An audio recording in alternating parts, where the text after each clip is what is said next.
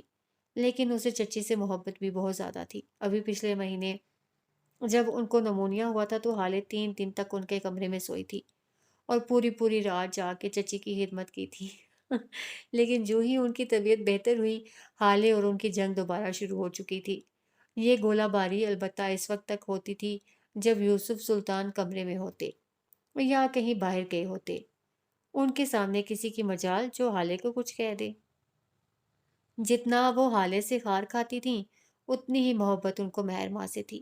وہ ان کی آنکھوں کا تارا تھی۔ وہ اس سے اتنی محبت سے بات کرتی ہیں، اس کی پسند ناپسند کا اتنا خیال کرتی ہیں کہ حالے کا دل بے ہوش ہونے کو چاہتا۔ وہ شاپنگ کرنے جاتی ہیں تو مہر کو ساتھ لے جاتی، پارلر جاتی ہیں تو مہر ان کا سایہ بنی رہتی، حتیٰ کہ اپنی کٹی پارٹیز میں بھی وہ مہر کو ساتھ رکھتی ہیں اور مہر بھی بغیر کسی چور چرا کے ان کا ہر حکم بجا لاتی۔ شاید وہ اسی لیے فروا کی فیورٹ تھی۔